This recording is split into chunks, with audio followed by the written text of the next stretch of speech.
नमस्कार, आज की वीडियो में आपका स्वागत है और आज हम बात करेंगे कुंभ लगन में यदि केतु हो, लगन कुंभ है आपका और कुंभ लगन की कुंडली में कहीं भी केतु बैठा है, तो उसका फल आप कैसे करेंगे? कैसे केतु के स्वभाव को देखा जाए यहाँ पर? यहाँ एक तो आपको ध्यान रखना है केतु साहचर्य से फल देता है यानी कि जिसके साथ बैठता है, जिसकी राशि में बैठता है, उसके अनुसार प्रभाव देता है। जिसके द्वारा देखा जाएगा उससे भी प्रभावित होगा, तो साहचर्य से फल देता है। किंतु सामान्यतः केतु का फल कैसा होना चाहिए वो देखते हैं। अगर केतु यहाँ लगन में बैठा है किसी व्यक्ति के, कुंभ लगन है, यहाँ 11 राशि है और यहाँ पर केतु बैठा है लगन में ही, तो यहाँ पर केतु जो है निश्चित रूप से शनि के योग कारकत्व के कारण बहुत शुभ फली हो जाता है। ऐसा व्यक्ति स्वभाव से थोड़ा क्रोधी जरूर होता है, थोड़ा-सा हठी, जिद्दी होता है, दूरदर्शी होता है लेकिन और बौद्धिक दृष्टि से ये बहुत शुभ केतु माना जाता है।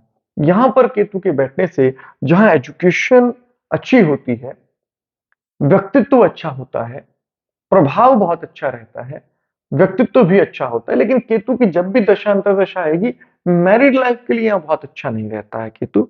हालाँकि बहुत बुरा प्रभाव केतु यहाँ नहीं डालता है मैरिड लाइफ पर, लेकिन मैरिड लाइफ के लिए अच्छी स्थिति नहीं होती है जब भी लगन केतु लग्न में होता है कुंभ राशि में।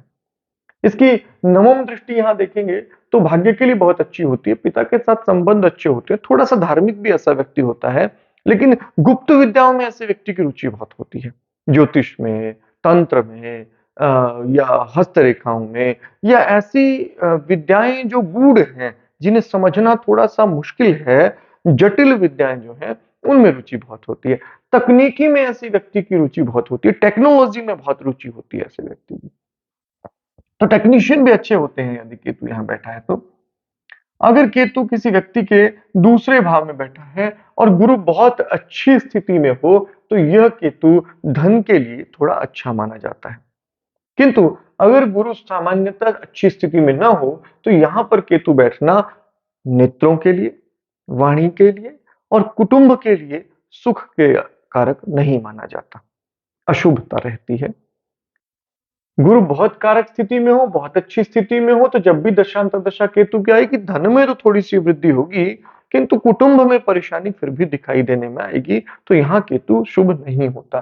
केतु यहाँ बैठने पर कर्ज बार-बार पैदा होता है, शत्रु ज़्यादा परेशान करते हैं और बाधाएँ ऐसे व्यक्ति को ज़्यादा आती हैं, शुरुआती जीवन में धन की काफ़ी कमी रह जाती है।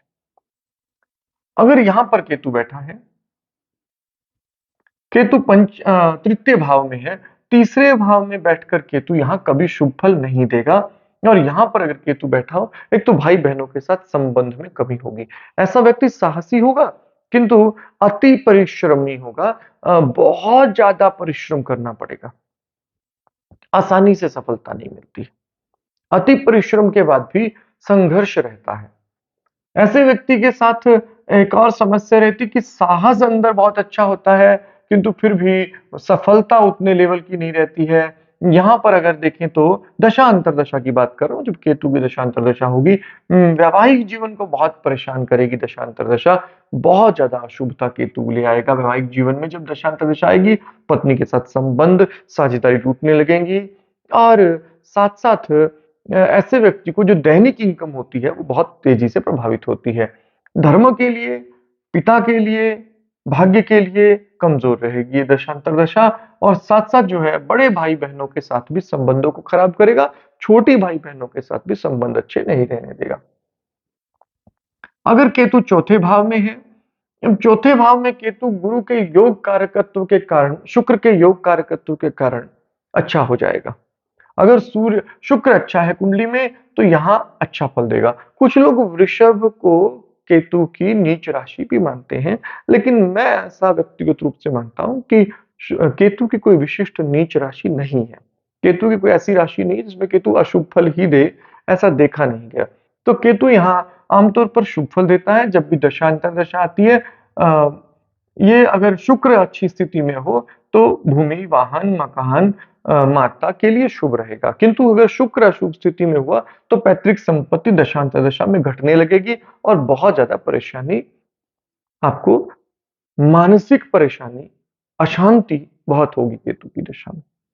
अगर केतु यहाँ पर है यहाँ केतु निश्चित रूप से शुभ फल देता है और अगर बुध कारक योग कारक स्थिति में हो, तो ये शुभ फल बढ़ने लगता है। लेकिन बुध अगर अशुभ स्थिति में हुआ, तो निश्चित रूप से यहाँ केतु अशुभ भी हो सकता है।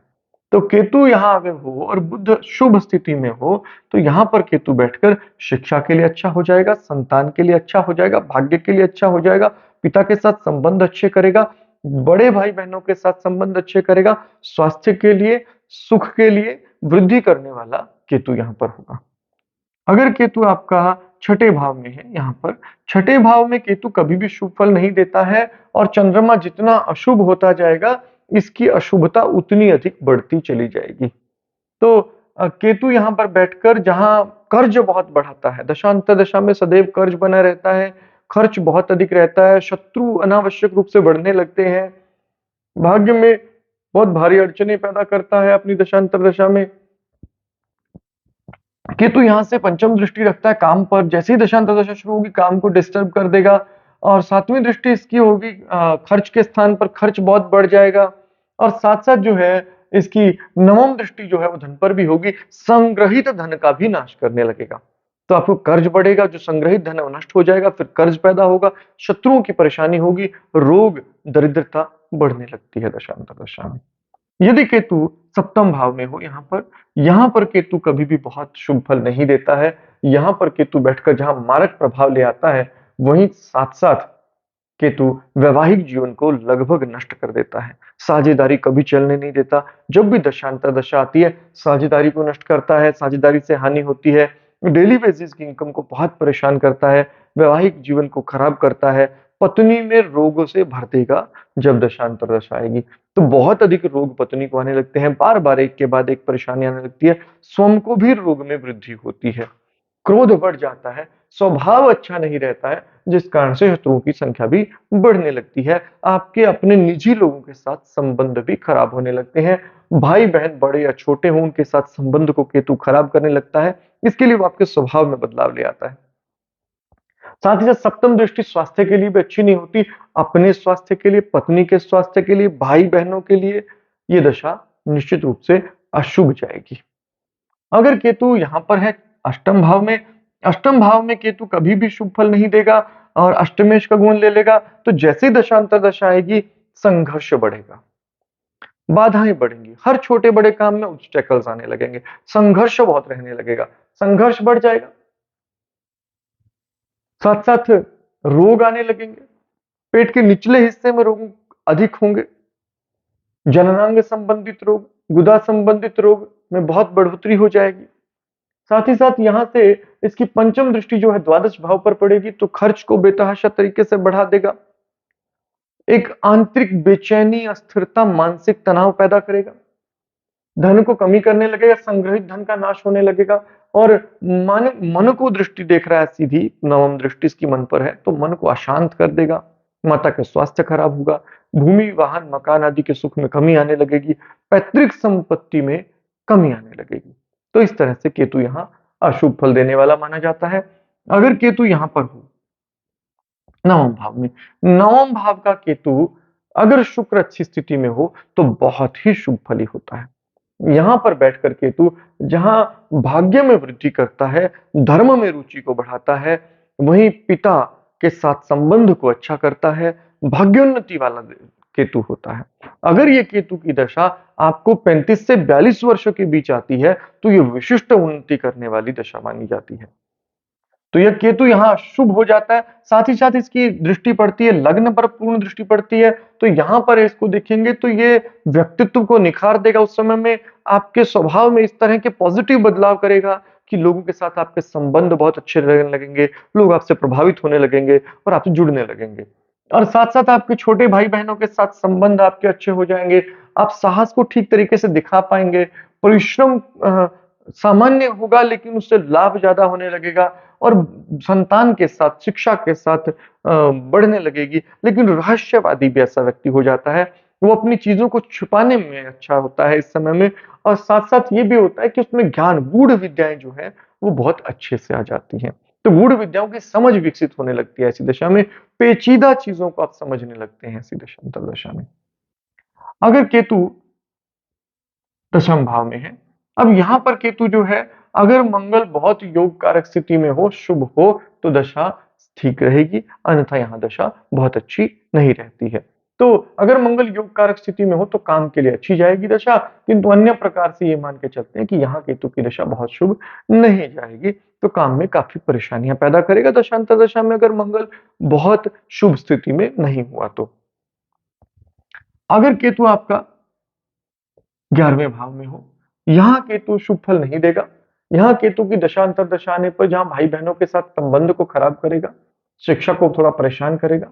लेकिन गुरु यदि योग कारक स्थिति में हुआ, बहुत अच्छी स्थिति में हुआ, तो ऐसी स्थिति में इसकी दशा सामान्य और थोड़ा मिश्रित फल देगी, यानी कि शुभ-अशुभ का मिश्रण थोड़ा हो जाएगा।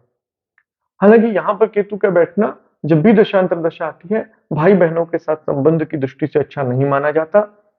शिक्षा और संतान के लिए अच्छा नहीं माना जाता। वैवाहिक जीवन के लिए केतु सदैव अशुभ फल ही देता है। तो जब भी दशांतर दशा आती है, पत्नी के साथ संबंध खराब होने लगते हैं, साझेदारी में थोड़ी परेशानी आने लगती है, तो ऐसा फल देखने में आता है।